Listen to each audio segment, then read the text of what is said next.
everybody. Welcome to OpenCV Weekly webinar. And today we have with us Vikas Reddy, who is the CEO of LightTwist. And this is the company that helped us build this amazing set for OpenCV AI Game Show. And we'll learn what went behind the scene to create that set and the technology behind it. And also with us is Phil Nelson, who is the Director of Content and Creative at OpenCV.org. Vikas will come to you in just a minute. I'll let Phil say a little bit about the show and the format. Yeah, hey everybody, good morning. It is I once again, the co-host with the co-most, the second banana who is second to none, the plus one and only Phil Nelson. I'm here to remind you about a couple things we do every day here on OpenCV, every week here on OpenCV Weekly Webinar, which is a special giveaway to you in the audience. Stay tuned later in the episode. We will ask a trivia question based on the slides from Vikas here, and you'll be able to win. Well, tell them what they'll win, Satya. Well, they will win one course, OpenCV for beginners. And if you have already taken that course, then you can opt for Computer Vision 1. Awesome. Great value there. Obviously, it's always good to invest in yourself and your education, and one of the best ways to do that is with OpenCV courses.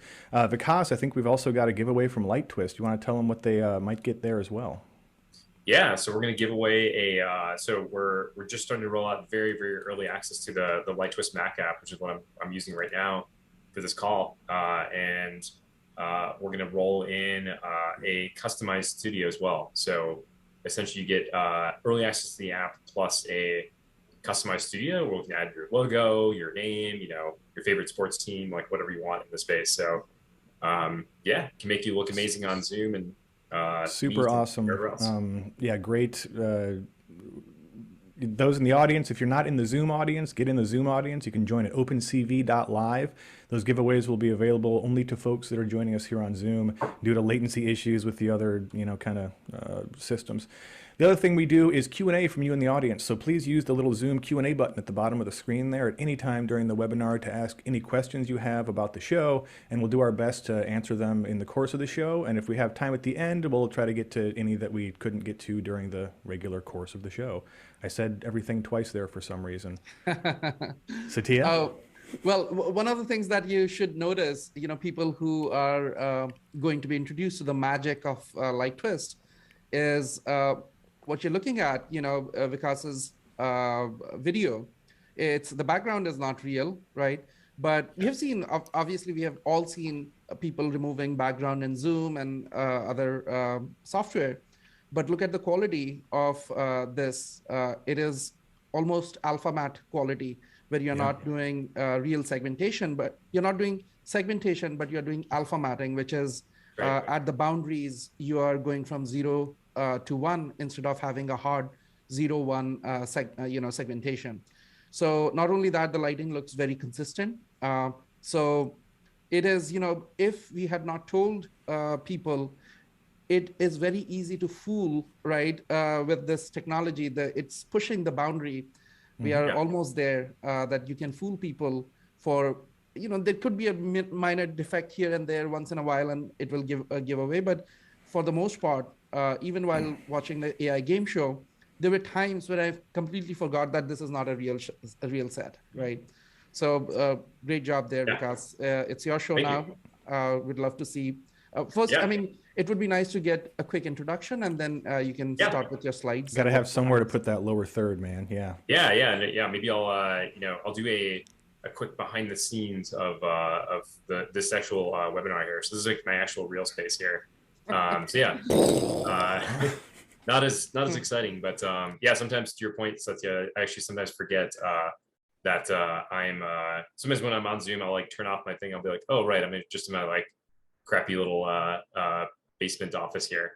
But yeah, no, it's like a quick quick intro on LightTwist is we're basically letting people we're building products that let you stream and record video in an interactive 3D studio.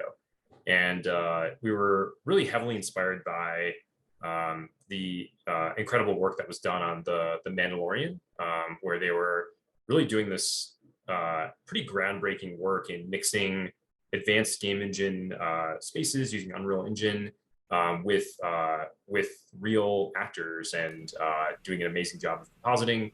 There, they built up this whole physical stage, but Yeah, and a bunch of yeah, real furniture and props and yeah, rocks and stuff as well. I think one of the things with that show that was so awesome is they learned the lesson from the prequels, as it were, where you can do the virtual production like almost entirely virtual, but for yeah, these high-end Hollywood movies, you kind of want some real stuff in there too to give it that verisimilitude. They're like, oh, that he kicked that rock and that's a real rock. yeah, Matters when you're supposed to be on a different planet and you paid yeah. $25 to see this movie. At least for now. Maybe down the road we'll get to a level where you won't even need the you'll have some aspects of that practical effect. But You yeah, can no, it's break your toe on a virtual rock. yeah, exactly. But yeah, that's where we're at. We're a small team. Yeah, we'll talk about we're actually hiring to grow the team now. But yeah, we've yeah, it's been an exciting. I think it's been about maybe 11 months or so, or maybe even just about a year since we last talked, since I was last on the show. So made a lot of progress thanks to the team at LightTwist. So yeah, excited to be back here today. Yeah, thanks for being back. This is going to be great. It was Yeah, a lot of fun working on this show. It was a lot of stress, but a lot of fun. yeah, I feel like yeah. We'll talk anything about that's some of worth, the yeah, anything that's worth doing is, probably not going to be easy. So yeah. So I guess I'll jump in. Yeah, Satya or Phil, anything else, or should I get into it? it's all Let's yours. get started. All right, sweet. Let's do this. Now, let's hope this works.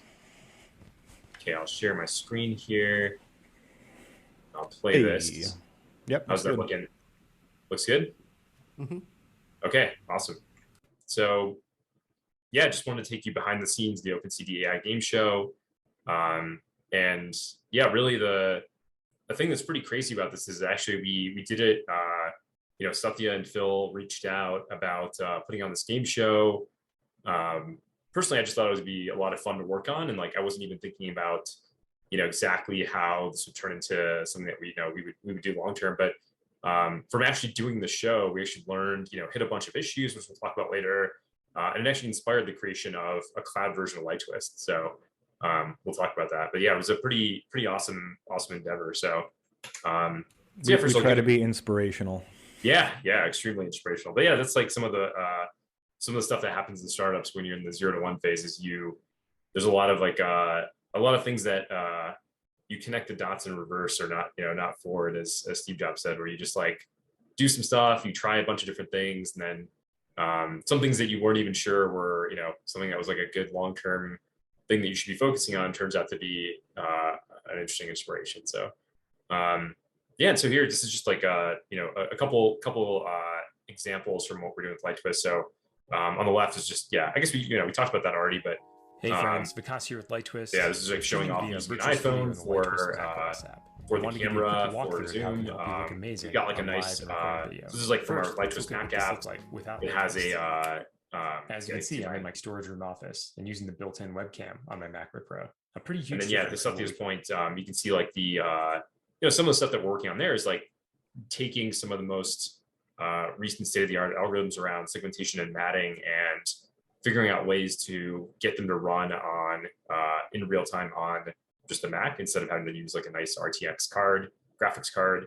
And yeah, you can see some of the things around the hair and the edges that are much more accurate and representative of what reality looks like, as well as the stability over time, some temporal stability of the segmentation. So some of the things that we're working on there. And then there's also they're doing some pretty low level integration with Unity and virtual cameras. So using some pretty cool low level stuff like shared textures and being able to reduce the number of copies of images across the pipeline. So the background and the studio itself is rendered by Unity there, but the whole space is composited in a native Mac app. So yeah, just an example of some of the stuff we're working on. Those the last mile problems with thin hairs and stuff like that is really it's been a problem for 20 years to accurately get people's hair to look decent. In a lot of movies, they just still fake it. They give them fake CG hair stuff sometimes. It's crazy. yeah, to like make up for it. Yeah, it makes sense. And this is just like, we'll talk about the show, obviously. This is like a teaser that we recorded, but this is more using higher end software or higher end like hardware. That's using higher end hardware, using like a nicer version of the same segmentation algorithm, and rendering using like Unreal Engine, which has some, at least in our experience, some nicer graphics capabilities. So yeah, as discussed, like, you know, really at a high level, what we're really doing is like taking a bunch of things that are possible today if you have the right equipment, you have the right knowledge. And there's this whole space of virtual production was something that I, you know, got into sort of on accident. Like a friend pointed me over to it and was pretty mind blown at how they were doing this on The Mandalorian and other examples. Really combining game engines, especially Unreal Engine, with real world actors. And you can see some of what Phil mentioned in the top left there, where there's like a, you know, real world actor on like some practical, meaning like actually physically built stuff, but then the actual, you know, the space itself is all synthetic and generated. On these gigantic, how much do those LED panels cost, do you think? I mean, the individual ones are probably just, I think they built it on commodity panels, but it's like, I forget how many they had, but I'm sure the whole stage that they created this whole 360-degree stage for it. And I'm sure it costs like, you know, tens of millions is my guess. Right. I'm actually curious to know how many GPUs they use. I don't think I ever got that exact number, but the answer is just the infinity symbol. Yeah. But yeah, in some sense, you know, in some sense, we're like letting you know, our goal is to like make this technology available and accessible to people that don't have the budget of Industrial Light and Magic. So using more, you know, commodity hardware like iPhones and others for the capture side, and then using, you know, using smart software and UX to essentially simplify some of the things you'd have to do if you were trying to use Unreal Engine or Unity directly for this. But yeah, this is just, you know, something we talked about, you know, a year ago. But what's really interesting is like there's a bunch of different technologies that are converging to make this possible. So one is just, you know, obviously very relevant to this show and channel is like, as you've all seen, I'm sure over the last couple of weeks, even in webinars, like there's been an incredible advancement in 3D computer vision. So being able to use both, essentially being able to do things like segmentation, doing things like relighting. There's all this work in NeRFs now. So like neural rendering, we're able to render even people and objects from different angles. Yeah, speaking of which, the winners of OpenCV Spatial AI Contest did a NeRF-based project. Oh, nice. That's awesome. Yeah, I mean, we're not quite there yet. We're still, you know, just trying to nail a couple other things around segmentation and lighting. But I think doing something with NeRF and 3D reconstruction is something we're excited about at LightTwist, because I think it's required to enable some more advanced interactions and even camera motions we'll talk about later. And yeah, the other thing is like just camera quality is like I would bet today that the average, if you give the average person a $10,000, you know, the most expensive like lens and whatever setup on a DSLR, and then you give them a iPhone 13 Pro or like whatever the latest one is, like then I would bet that the person with the iPhone 13, you know, the average person with the iPhone 13 Pro is going to shoot a much higher quality video, because a lot of the things that you do manually have been now encoded into software. So basically, yeah, the iPhones and other smartphones have gotten this really interesting combination of both much improved hardware, but also really interesting computational photography software, and pairing those together in a way that like gives you essentially DSLR-like capabilities, or even like, you know, in some ways stretching the boundaries of even what you're able to do with RED cameras and more advanced ones. And then they also have built-in compute for being able to do things like tracking and 6-off tracking. So pretty incredible. And then the other thing that we get to just basically get for free is the incredible graphics capabilities of modern game engines, like especially Unreal Engine. Just an example there on the right, but it's like some of the most, if you look at some of the nicer studios and spaces and environments that are built in Unreal Engine, it's getting really harder, you know, a lot harder and harder to tell that it's not real. Yeah.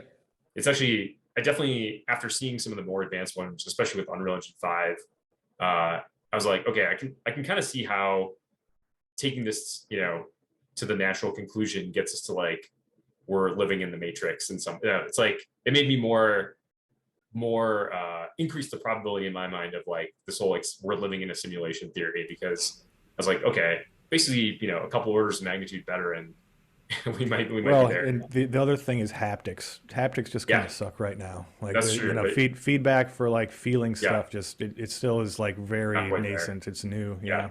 But it might get there at some point.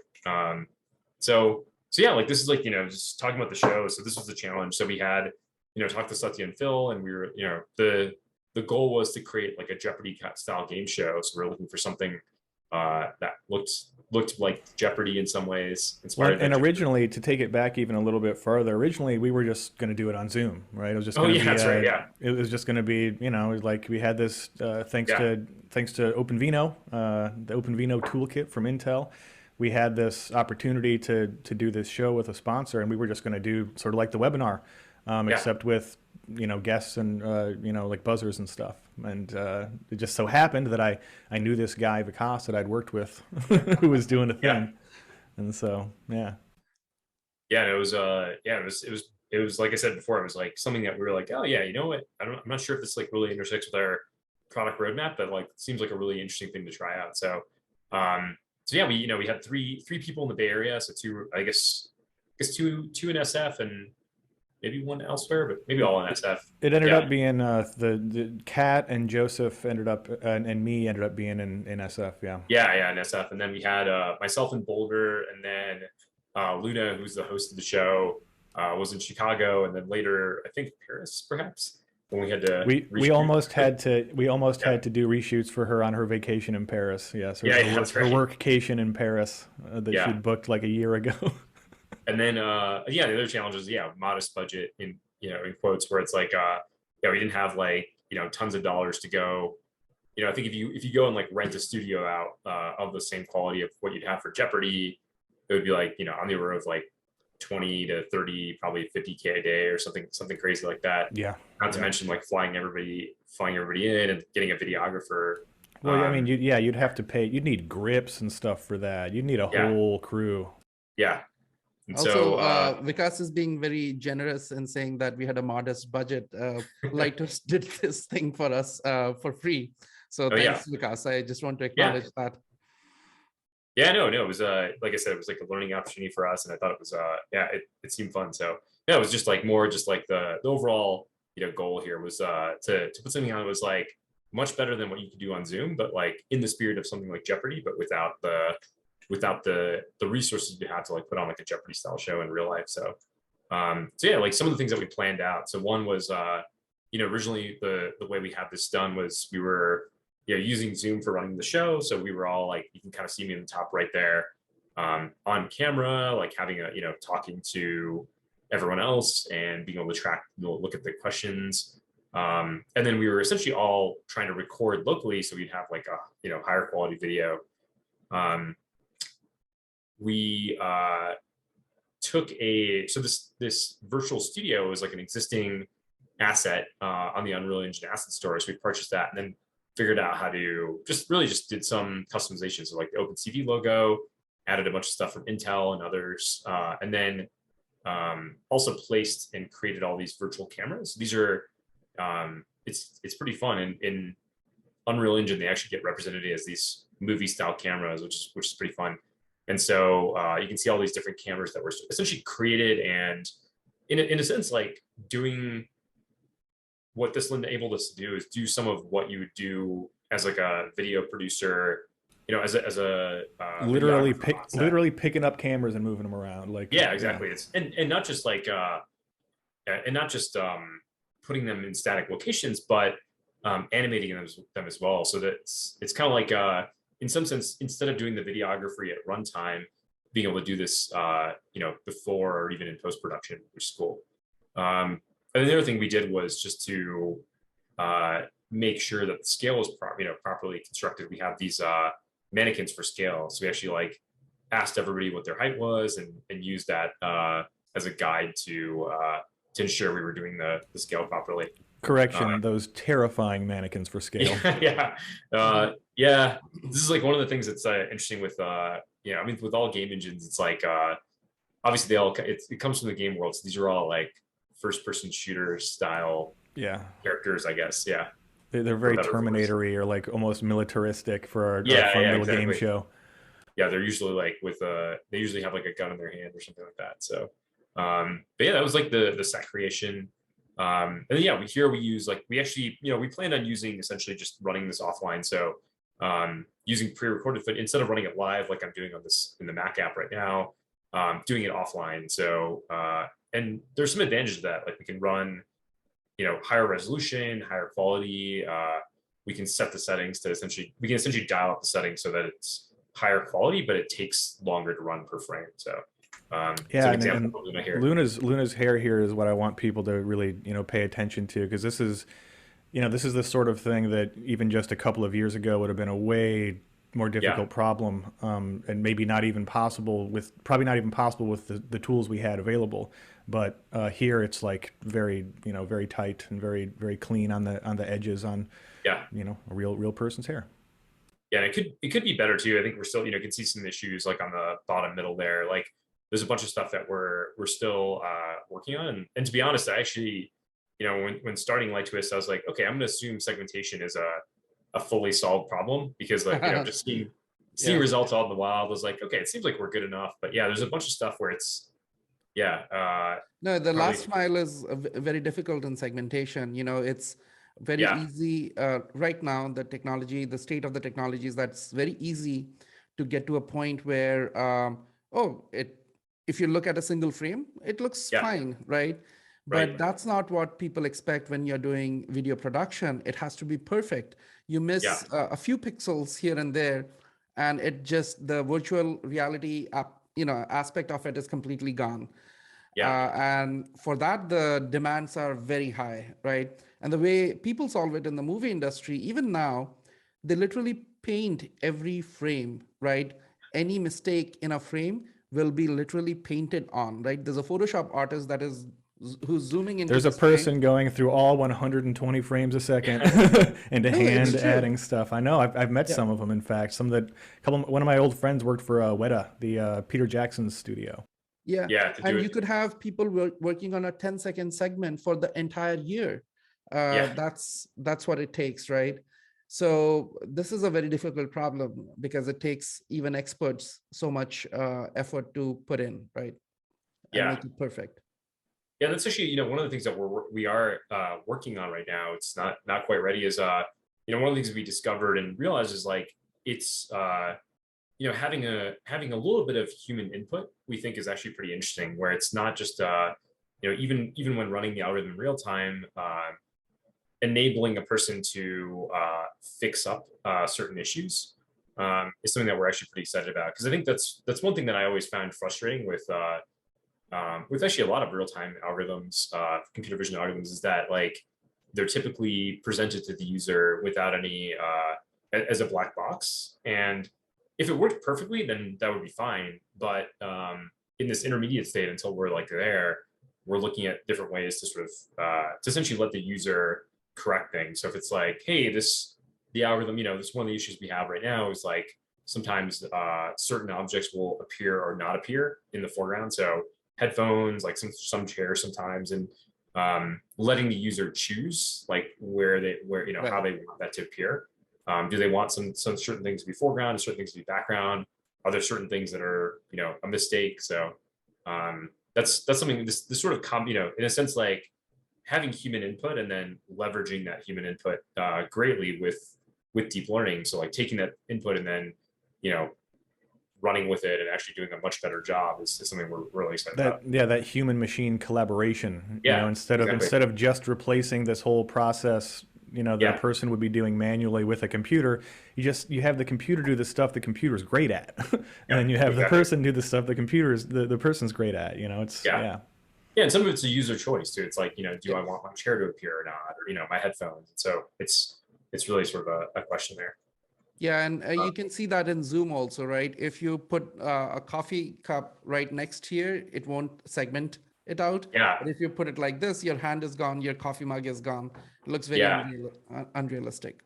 Yeah, exactly. And there's in their case, like they they had to go for a segmentation algorithm that sort of is sort of lowest common denominator, which makes Yeah. sense. Like meaning has to run across all these different platforms. But yeah, for us, we're picking like a smaller device support matrix, and then part of the we'll talk about this cloud version, but that's one advantage is we don't have to worry about device support. We can just run a pretty nice algorithm in the cloud.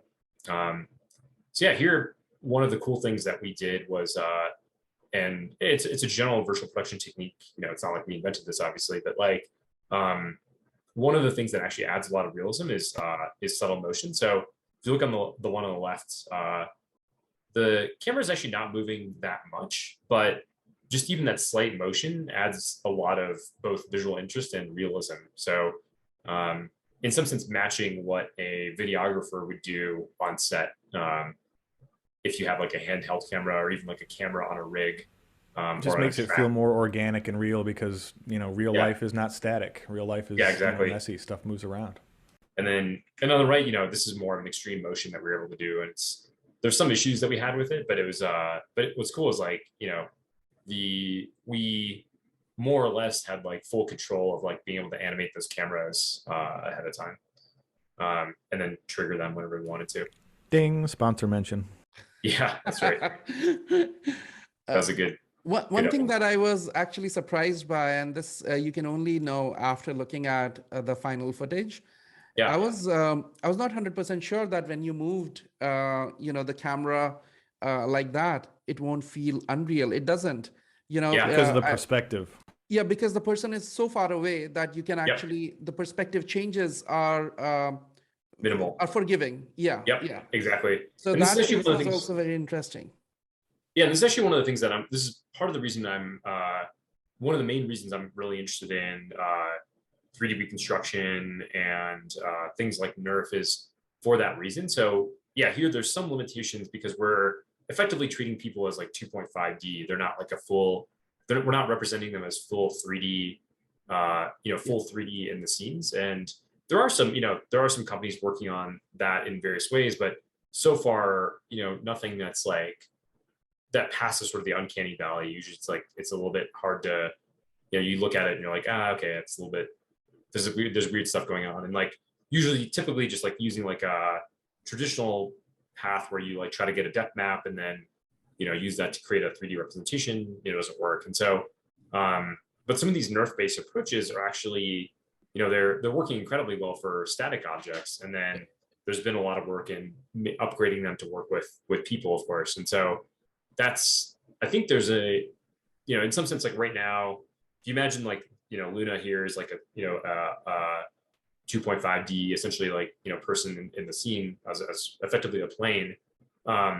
There's some limitations in terms of like angles and different things you can get and how far away you are when you get those angles. But if you improve that representation even a little bit, then you can start to build some more extreme angles and have some more freedom. And then the most extreme version of that is like, oh, it's a full 3D representation, and then you can do whatever you want. But I think we're a little bit further away from that. Yeah, I've seen some demos recently. Yeah, go ahead, Steve. So one other thing that I wanted to point out is for people who are interested in research in this area, is that sometimes you don't need the full 3D representation. So, I have this, I just got this Matterport device for scanning for a project.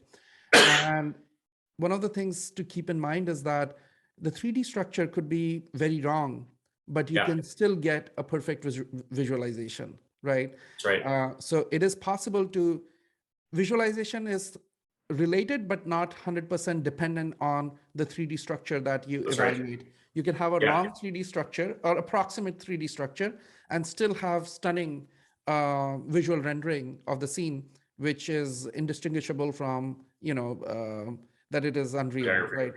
Yeah. So that's something to keep in mind. Yeah, and in fact, that's one of the things that that got me. I saw the original NERF paper back in, I think it was 2020. That got me excited about that. Is like, it's unclear how. And I will say, like, even with some of the more recent neural rendering approaches, like even the underlying 3D reconstruction seems. I haven't tested them extensively myself, but some of the results look quite good even at that level. But yeah, to what you just said, Satya, like part of it's like, but even just the value of like having, taking hundreds of photos of a person or a space and being able to re-render that from novel viewpoints is like, there's entire companies built on that, like Matterport. So I In think it's fact, going to be groundbreaking. Yeah. one of the first papers I had implemented way back when I was a grad student, I think 2001, 2002, was this thing called view synthesis. You should look it up. Yeah. Yeah, it was a paper by Steven Sides. And view synthesis was basically they would take two pictures, let's say of Yeah. two different people, and it would synthesize, it would morph between, actually it was not called view synthesis, it was called view morphing. So it would morph Yeah. between the faces between these two people, but in a very realistic way. It is not just, oh, it is morphing. Like a crossfade or something. Yeah. Yeah, it wasn't a crossfade. It would be almost like a person looking down, and if the other person was looking up, it would do Yeah. this motion. It would That's pretty actually, cool. the in-between person would do this motion. You should look up that paper. It reminds Yeah, I'm me actually curious to see of the Michael Jackson black or white video. Yeah. And date it's myself funny. there. It's funny that a year or so after, I implemented this paper for my class project or something, I had a chance to meet Steve Sides, and I was so, in awe of Steve Sides that I did not even ask him a single question. I'm sitting next to him, eating dinner in a group, but I did not ask him a single question. I did not talk to him. I did not do anything. I was just in You're just awe. fanboying out. You're just like, Yeah, don't be weird. Don't be weird. Yeah, I've definitely had that. I've had that happen before. Yeah. So like, and then the other thing that this is something that we get. Speaking of weird. One of the advantages of working with really nice game engine is like one of the reasons I'm excited about is like you get to essentially, if we're handling aspects of like bringing real people into these game engines in a compelling way, then you actually get some things for free, which are pretty awesome. So like, this is just an example of like the real-time reflection. So look at the podium there, and it really enhances the realism of like him being in that space. Is you see him reflected in real time. So the game engine itself is like, we didn't have to do anything super fancy. We just like made sure the surface was glossy, and like, obviously his segmentation, his lighting is good, matches the scene more or less. But that's some of the fun stuff that's like, you get to take advantage of when you're using the game engine. And then it really enhances the realism because that compositing effect feels a lot more real, even within the space itself. So you see like the back, that sort of back panel is even reflected on the space, but the real-time part's really, really fun. Absent context, it sort of looks like Joseph is doing a Bela Lugosi kind of Dracula. Yeah. We could sort of dub that in later. And so, yeah, I mean, so with all those plans, like, we had this like expectation that everything was already perfect. But then the reality is like, we hit a whole bunch of like random problems as expected. Or I should say, my expectation was, okay, cool. We planned this out really carefully. It's going to be amazing. And we're done. Should be pretty straightforward. We'll get it done. And then there's just a whole bunch of things that we hit. So, so a couple things like, actually one of the more, impossible to sort of fix issues was like, there's at least 2 or 3 people where either we had like missing footage. So some of the footage that we thought was recording actually wasn't recording. There's a couple cases where people were not being framed properly. So like, one of the limitations with what we're doing is like, if you can't really, even if you have the best segmentation algorithm and everything else, like if the person goes out of frame or out of the field of view, like there's not much you can do there. I mean, maybe down the road with some resynthesizing some images or something, but like that was a major problem. And then we actually had, I would say like in the first take, we actually had some good back and forth. It was like kind of natural and felt pretty good. But the retakes definitely, it's one of the things that we can fix up, that we're looking to fix up down the road, is like the natural back and forth like wasn't quite there. Because when you retake a scene, it's like, you don't get that. Another thing was like this is one we weren't actually able to fix for the final footage, but the segmentation on Kat's hair was bad. And looking at the original footage, it was a large reason for that was her hair was overexposed. So she had like fairly light hair, and then her given the sort of exposure settings of the camera, it was overexposed relative to the background as well. And so when things are washed out like that, like even if you had a human trying to manually segment, it would be fairly impossible. So it was interesting. Another thing was, yeah, like the buzzers were hard to manage. We were trying to use some just third-party software, and it was, and this is not even to the level where we're trying to hook it into the studio just yet, but just being able to do that well was something. Yeah, I went through like probably 10 different buzzer solutions, and we finally, picked one, and it still was kind of a pain in the ass. Like it still wasn't really, it was not smooth, but it's, yeah. Yeah, and also there was an advantage. I think in the first pass, I think Joseph had a slight advantage because he was in Iowa, and I think they must have, maybe they were running their buzzer in ET2. Friggin' Iowans. In like AWS, like cheating ass, dirty ass Iowans. But the second time, on some of the reshoots, like Joseph was in SF, and I was since I'm in Boulder, I think I was closer, so I had a little bit of a timing advantage there. So yeah, it's actually something like, if anyone's listening to this, if anyone is enterprising and wants to build a amazing buzzer system that manages latency and everything else, like hit me up, because maybe we'd be interested to work with you on it. Yeah, for sure. This almost reminds me of this setup for high frequency trading. There are these very expensive setup for high frequency trading, and there they the companies that have bought those systems, just so that everybody is fairly treated, and of course fairly just among themselves, right? Everybody else is. So the length of the wires that connect the computer to the main switch, those are measured up to the last millimeter to make sure that it is exactly the same. They have the same access to this high frequency, high speed data. So if you want to go a little bit faster, you can just kind of pony up and That's amazing. You can't. I mean that's what they have made, that okay, at least once you have paid these millions of dollars or whatever it is, then you are in the elite league, and you are treated the same, among the 10 people. You get those millisecond trades. Yeah. That's amazing. Yeah, it's like basically, so that was one of the things that was a challenge. And then the other thing I was like, even once we got all the final footage and everything else, I think that was one of the things that both Phil and Yanni spent a whole bunch of time on, was just matching up, just trying to match up the timing across all these different things was really hard, and it took forever. And then this is just this is actually a bug that we still need to figure out, like why this happened exactly. But some of Luna's reflections, you can see, like I'm pointing at, if you look at that arrow closely, the reflection should, like the desk reflections make sense, but the fact that she's reflecting on the floor behind doesn't actually make any sense. So it's like a bug with either.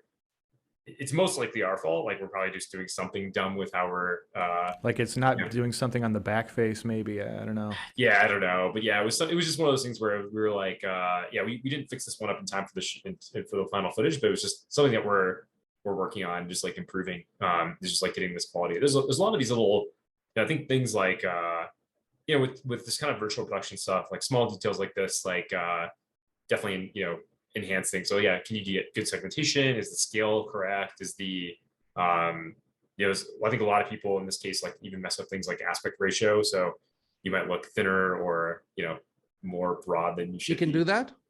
Yeah, actually, that could be a feature. We'll make that an advanced feature in Funhouse mirror mode. Lose 20 pounds mode, or younger me mode or something.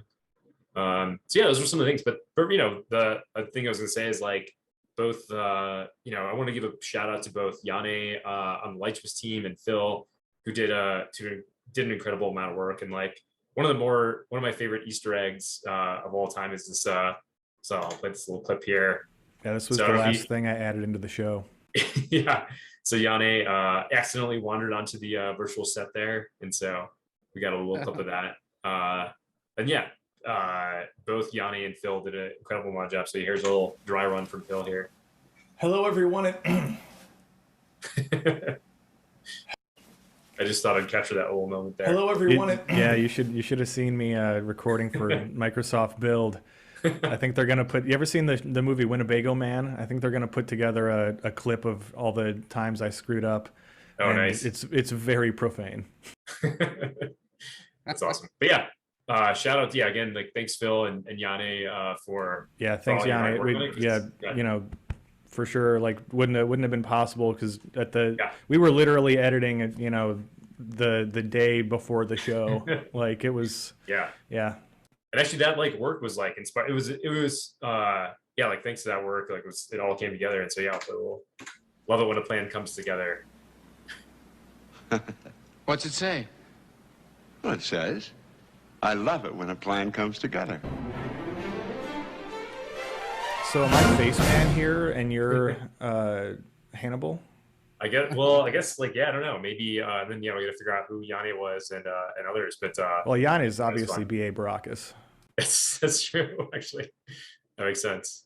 Yeah, and so this is like, I'll just show a clip from the show. But yeah, I mean, it all came together. It was like, it was, thanks to, despite all those problems we encountered, like, we were able to pull it off, and like largely thanks to Yanni and Phil, like helping crank through those issues. So let's go to Phil for a look at the scores.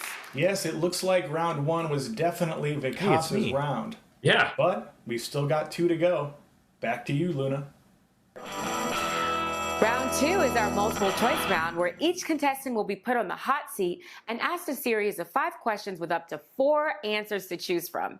Each correct answer in round 2 is worth 420 points, with no penalty for incorrect answers.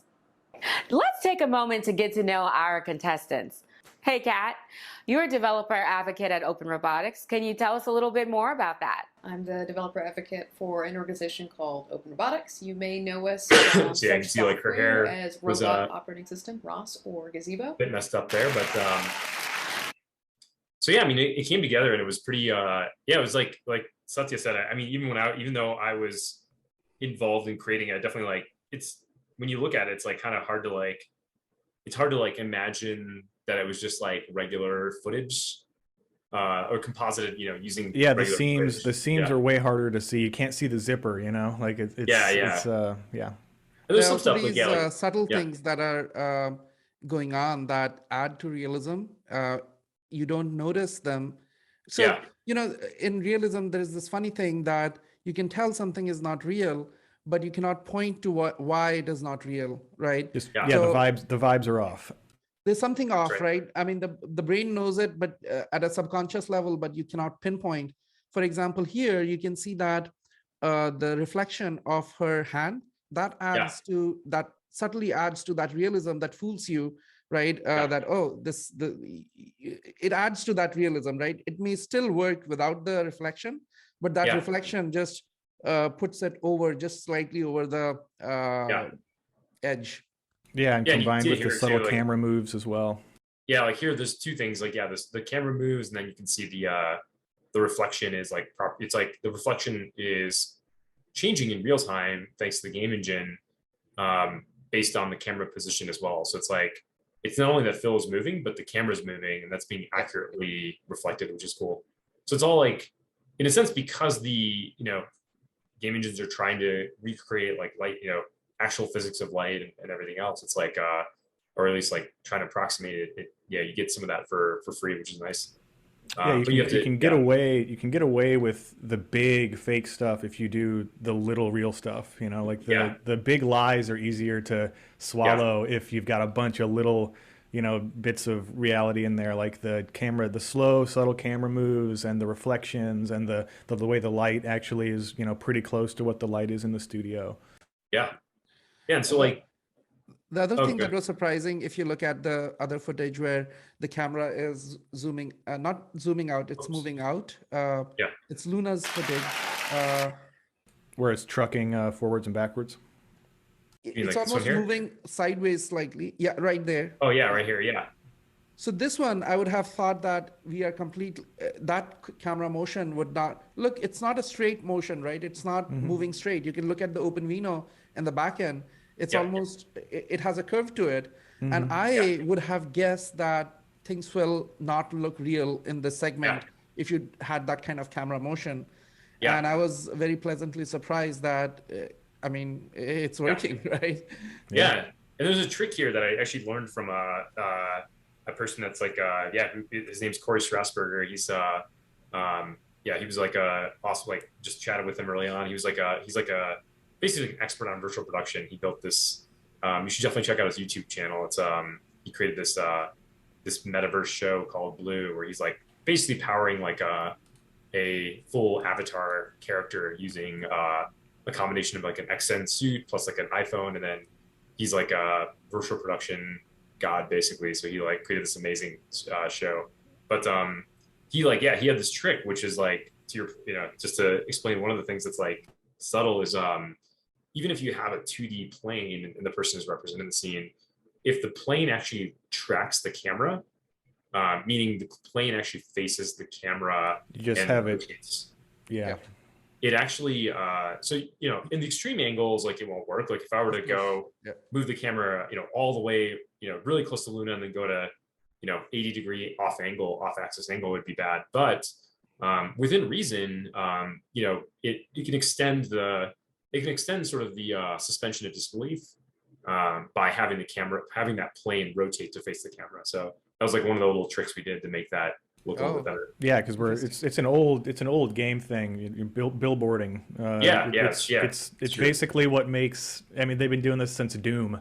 Like the Doom game engine did this as well. It's basically just it's going by where you're facing, and when you have bad guys coming, they're actually tracking you.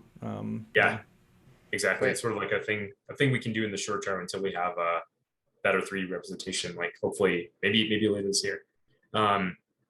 So yeah, I mean, like really, as mentioned in the beginning, like we were, we went through this, and it was like the two things that were pretty inspiring for me were like, one, the final result like looked like, honestly, like better than I expected. Like I was like, okay, this actually looks pretty sweet. Like it was pretty fun. I was a contestant on the show, and it was actually pretty fun doing the game show too, like participating in it.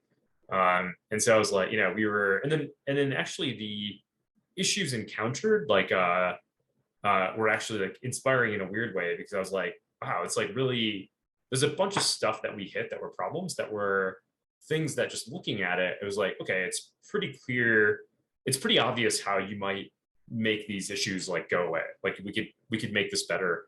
And the other aspect being like the high-end graphics that we're able to do on like a RTX 3090 or like a nicer GPU essentially is another factor here. It's like, it's something that you can't really do on like even on the latest M1 Max, like, it's not quite at the level, or certainly, not quite there yet, without some significant optimizations. And so really like this inspired the creation of like we're essentially in the on the cusp of having like an MVP of this now. But so we built this, we're basically building a cloud version of LightTwist. And part of the inspiration is like being able to do game shows like we did for OpenCV AI. And so, a couple of things just to talk through here that are, pretty interesting is like, one of the things is that we're looking at having basically having our own front end. So instead of using Zoom and then having like a separate interface for things like the buzzer and other things, having like a single browser interface that all the participants and people that are appearing on camera can go to. And then part of this is also having a real-time component. So you're able to live stream this. And so we have this almost ready. I was kind of, if we had it ready for demoing today, I would have, but not quite there yet. But essentially the other thing is like, we're able to run segmentation in real time, run the rendering pipeline in real time. And so, and even do things like switch between different camera angles, like all at runtime. And so even if you're doing a live, what's called sort of a live to tape scenario, where you don't necessarily want to stream the experience of like the game show fully live, you want to pre-record it. it helps because you're able to composite, essentially see a preview of everything all together while you're recording the show. And so instead of just having to see it in your brain, yeah, you exactly. can actually go, oh, you know what? I just noticed, it's hugely beneficial.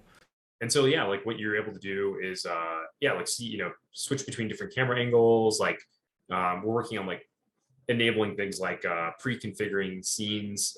So like things like overlays, like some of the stuff you can do in OBS Studio, just making it a subset of those features, making that accessible. And then, like being able to join with just an iPhone.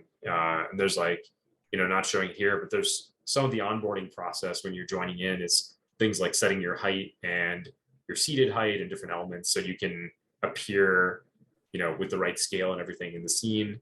And then the other cool thing is like we're actually able to record. There's like a master camera that you're controlling and jumping between. But also having like other additional camera angles that are just recorded off. And so, it's awesome to be able to just go, give me camera 2. Yeah, exactly. And so like, one of the major issues that we had was, one of the things that actually we didn't quite hit was like the ability to jump between different virtual cameras and have it be sort of at the same, essentially have it be time synced. And so there's a little bit of like some discontinuities if you watch the previous show, but with this, what we're doing is also recording off multiple camera angles. So you'll be able to cut between like 3 to 4 fixed or even animated cameras that are all time synced as different tracks. And then like the main track that a video producer could be controlling.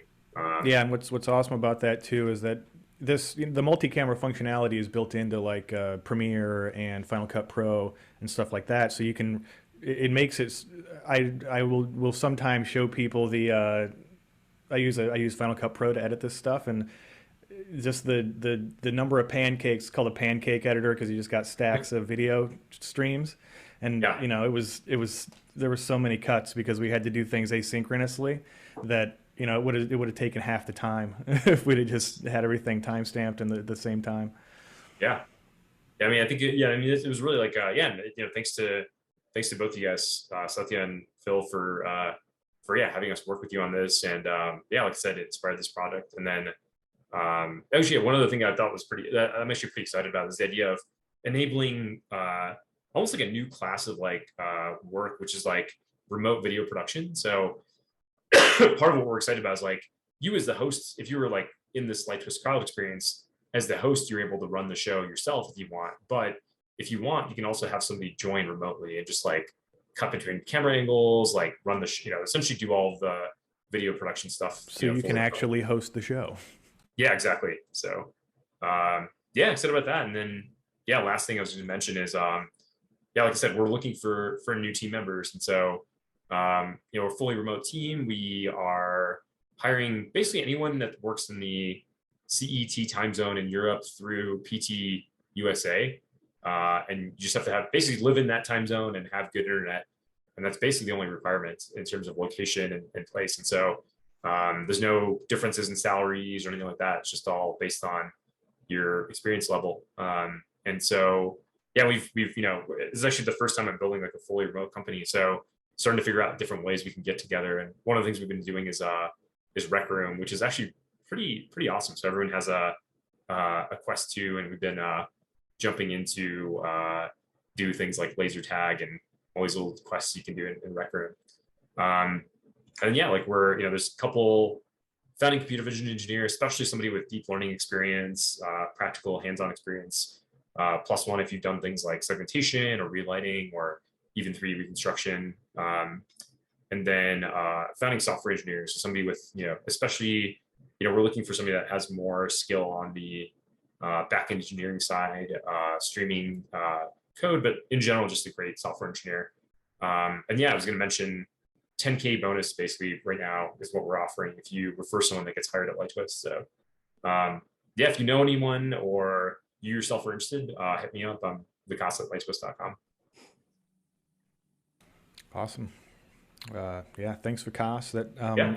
And do, I can't, we worked together for what, like 7 years, something like that. Yeah, that's right. Yeah. And we still don't hate each other. And so that's kind of, I feel like that's a good, that's, Anybody that's worked with somebody or had a long-term relationship knows how difficult those are to find. Yeah, that is true. We have just 3 minutes for questions. I want to cover the question before we run out of. Yeah, well, let's do trivia. Yeah. Let's do trivia real quick here. So, if this is your first time joining us on OpenCV Weekly Webinar, or if you just need a reminder, we have a giveaway here. We're going to give away your own custom, within reason, LightTwist set, thanks to Vikas and the good folks at LightTwist, and also a free OpenCV for Beginners course. If you've already taken that course and you win, we'll let you pick something else as well. I'm going to ask 2 questions here. The first one, so get ready to answer in the Zoom chat window only. Zoom only. If you're not in Zoom, you can still hop over opencv.live. So Vikas mentioned The Mandalorian as a big influence on LightTwist's path. What professional wrestler played Casca Reeves on that show? I think I might have finally stumped him with my pro wrestling stuff. Yeah, people are Googling now. Yeah, I mean it was pretty popular. Hey, all right, Jeff, you got it. The correct answer is Sasha Banks, Mercedes Casnevernado. Yeah, I'm surprised somebody got that. Please send one email to phil@opencv.org and we'll make sure to hook you up with LightTwist. Next question will be for the OpenCV courses, a free OpenCV course. Get ready to answer in the chat here. Who won the first OpenCV AI Game Show? Parando. The answer is Vikas. Yeah, that's right. Congratulations, Par. Send one email to phil@opencv.org and we'll make sure that you get your free course. Yeah, and actually, I can answer one question real quick. I see a question from Dale, or I don't know if there's a separate Q&A. There is, but yeah, go ahead. Cool. Yeah, there's a question about retakes. I think I think Dale's asking what makes this area more different than studio film retakes. I mean, potentially. I mean, I think the main difference maybe is it's not that the people messed up their. It wasn't like they messed up their lines or something, but it was more that we just didn't have the proper. Like it was more of like a recording issue or or like just not being framed properly issue, and that's something that like with a professional videographer, if you were on studio, you wouldn't have that issue. But that's I mean, you do sometimes, but like they reduce the odds of that happening. And so that's something that we think is interesting to try to encode in software to help ensure that doesn't happen. Well, yeah, and there's also the aspect of people wonder a lot if they've never done this kind of work, especially that why are there so many people on the movie set? Like, why is there why can't that guy be doing 2 things? And it's because of stuff like this. That's exactly the reason why there's an entire crew and it's union, and it's because there's a million tiny little things that can go wrong and will go wrong unless you have somebody specifically paying attention to that thing. Because are you able to move the virtual set you have? I mean, what's the weather like out there? Yeah, I'll see what that weather looks like out here. Yeah, otherwise it looks like Zoom, right? Just the Zoom background subtraction. But now, you can see that. You can see like it's like and there's a couple others here. I can switch to I'll switch to the cabin scene here, and you can see a little very fire Skyrim in the very background. Skyrim. Yeah, this is like one of my favorite scenes with just a little bit of things going on. A little bit of ambiance. Yeah, that's nice. Yeah, I would like a little fire crackle in the background too. You got to get that stuff in there. And this is one of the things. Yeah, we just have like some controls on like the studio. The coloring and like lighting as well, so that like you can match. So I think I maybe may go a little bit brighter or a little bit not as bright maybe. It's fun. It's fun. So I have a couple of technical questions. So given that you probably know more about segmentation than any person here because you've been this is your bread and butter, right? So what alpha matting or segmentation do you think real time for now is close to the state of the art people should look at? I would say we've looked at robust video matting is like probably the one that I've seen that's like the best in terms of quality, and like that's like one that we're using in various ways and have like modified versions of. That's one that I'd say is worth looking at. And they do some pretty interesting things in terms of using like recurrent neural networks, like recurrent aspects of the system for temporal stability. Trying to think if there's any. I mean, that's probably the one that I've seen that's most impressive in terms of like details like hair and stuff. I don't think there's anything else that's like. I mean, in general, like TikTok actually has some. I think both TikTok and Snapchat have differently, like the sort of other end of the spectrum is like, what can you do when you're much more constrained on device power? And like, honestly, what those two companies do on just like their segmentation, I don't know if I don't think those are published or accessible, but Snapchat Lens Studio is one way to test it out. Like you can do some cool stuff there where you can like really easy to get started also with Snapchat Lens Studio. I think that's segmentation. And then good. Yeah, go ahead. No, you can finish your thought there, and I have. I know. I was saying like I was hoping like honestly I was kind of hoping to not have to work on segmentation. I was like, I'll just assume that's a solved problem and just go straight to relighting and like 3D reconstruction. But like that was a surprise to me. Is I don't know. Yeah, like I was saying before, like I actually thought it would be more or less solved. Like it would be like, okay, we may have to combine some different approaches or whatever else, but it's like that'll just work. And I think there's still some like competitive advantage or even like upside in like having working more in that area that I've seen, because there's nothing where I've been like, oh, it's just like a perfect algorithm that just works out of the box and does all the things you'd want it to do. At least if anyone in this channel or on this show has heard of one, please let me know, because I'm happy to use that. I just noticed it's snowing in the cabin. Yeah, it's getting a little chilly here. Yeah. So the other question was that between 3D game engines, Unity versus Unreal versus something else. What would you recommend for people who are? What's your recommendation?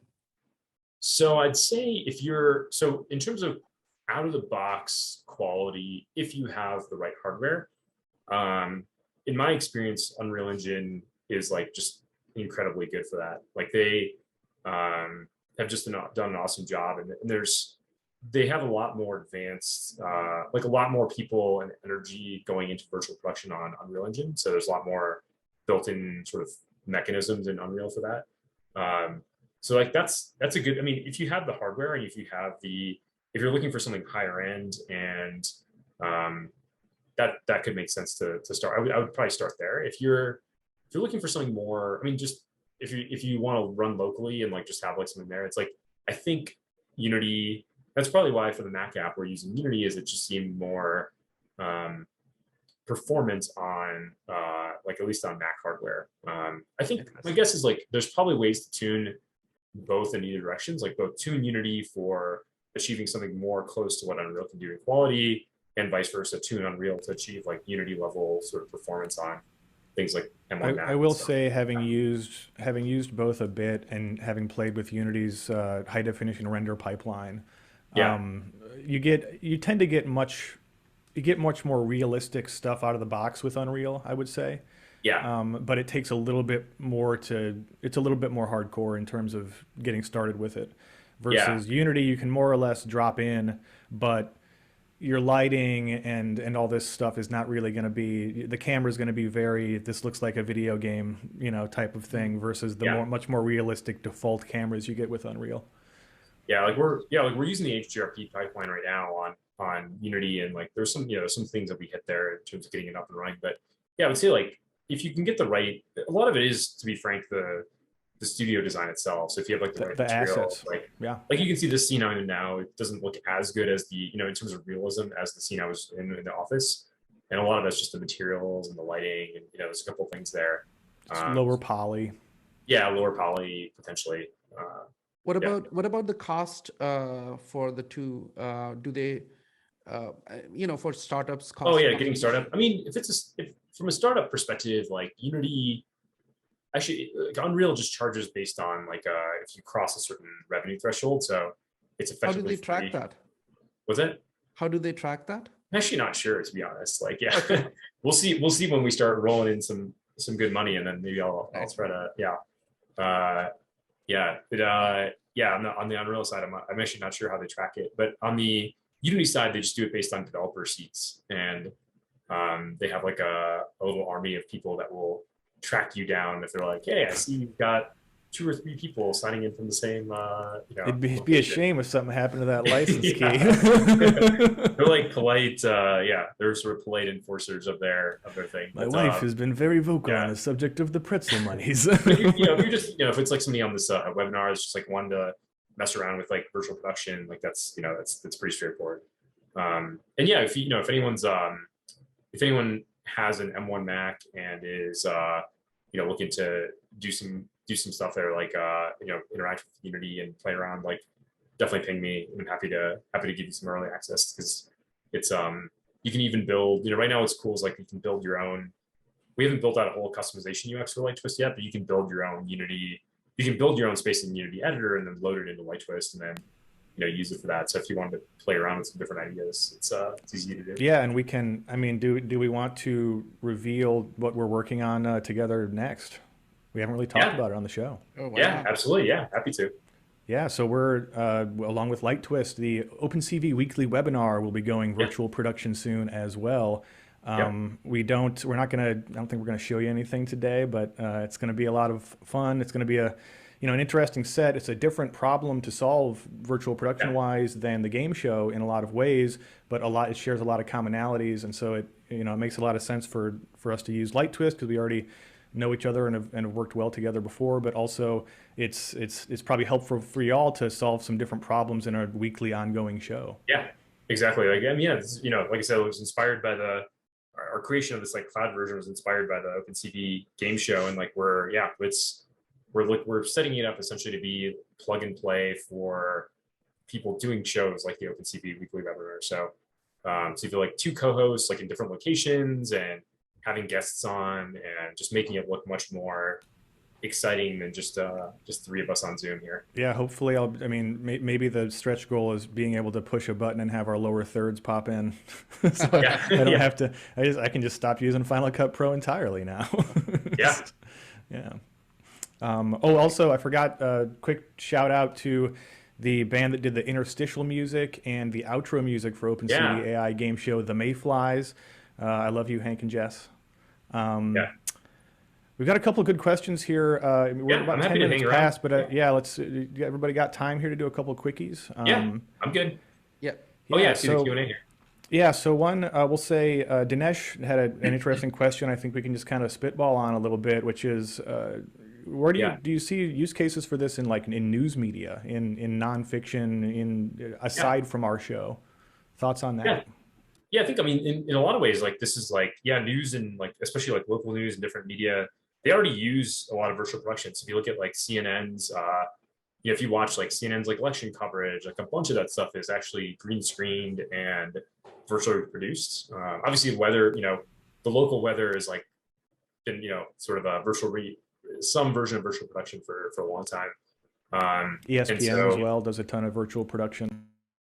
Yeah, exactly. So I think it's more, the way I see it is like, what's interesting about it is it's been done historically, and like, when you have the budget to afford it.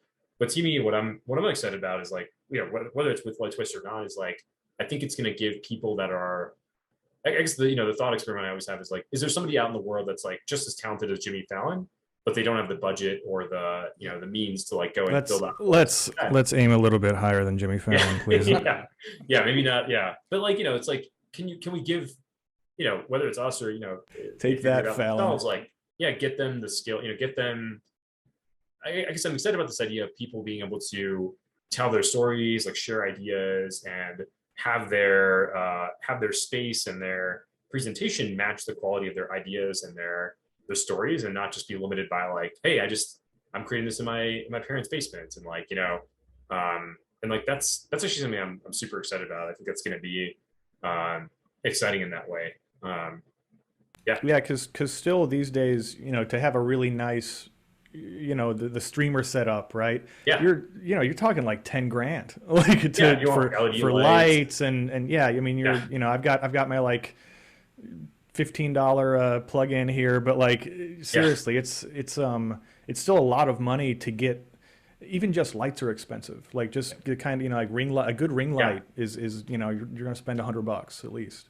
And to be able to really unify that, you talked about this already, but like the vision you have in your head with what you have at hand is really hard to do. And this makes it so much more, so much closer together. Yeah.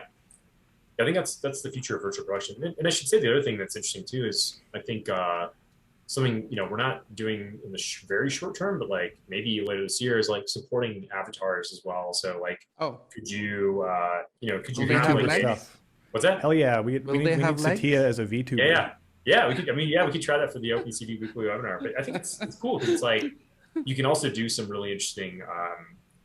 When you go to a full 3D virtual character, it opens you up to a lot more exciting like interaction between the person, like between that avatar and the 3D world. So, like also, I could be multiple characters. I just realized there could be like 3 characters that are me. Oh, totally. None of them are actually me. That sounds fun as hell. Yeah. So I think it's just like both. Yeah, that's something that's like gonna change how a lot of this happens. But let's see. I'm trying to see what our next question is. So we've got a great suggestion from somebody here to use the OakD's depth data.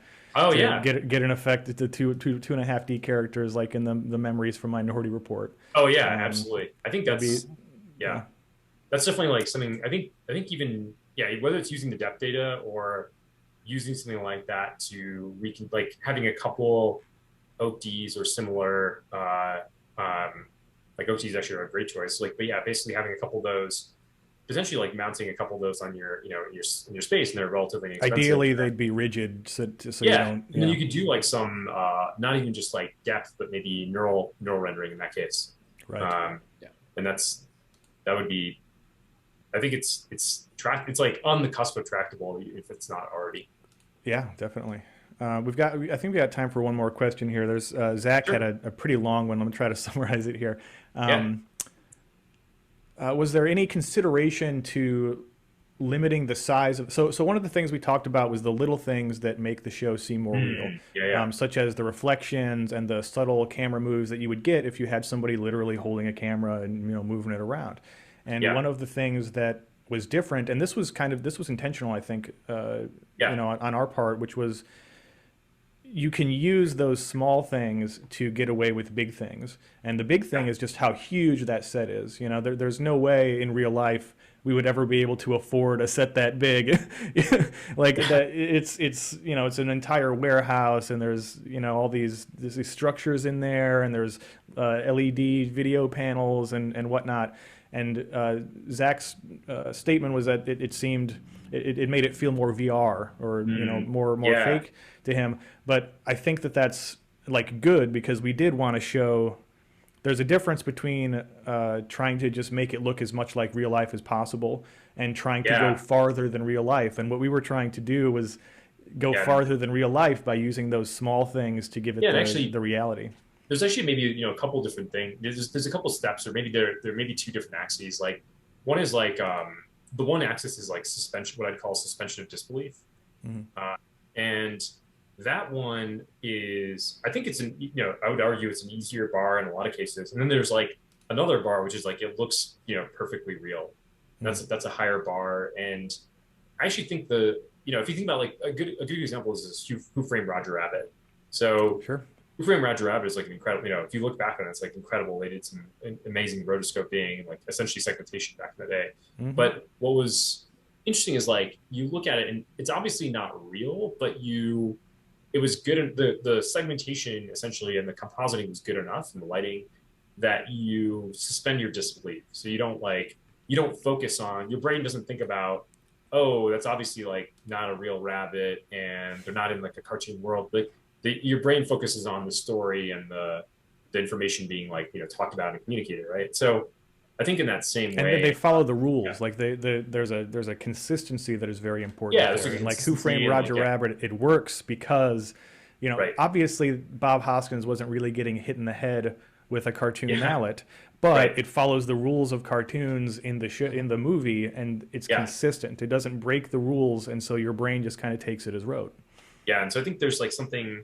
So I think that's the bar. At least even just practically speaking, I think in the short term it's probably easier to get to that level. And then the next level is I think the next level is going to like more perfect realism.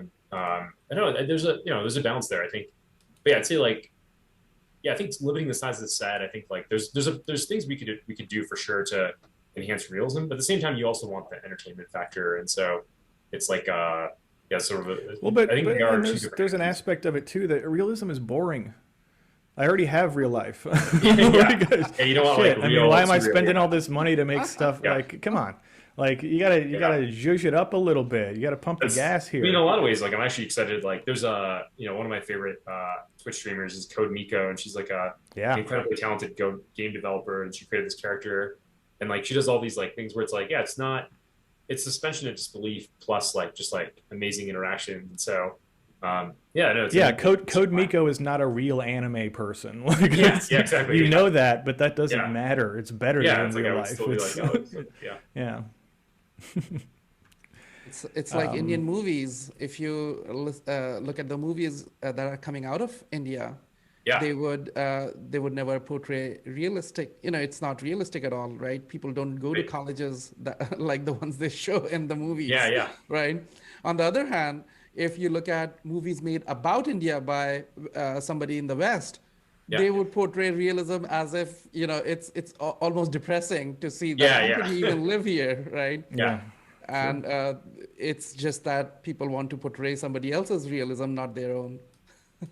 That's a good point. I think that's true. It's almost it's voyeuristic in a way when it's somebody else's reality. When it's your reality, it's boring. But yeah.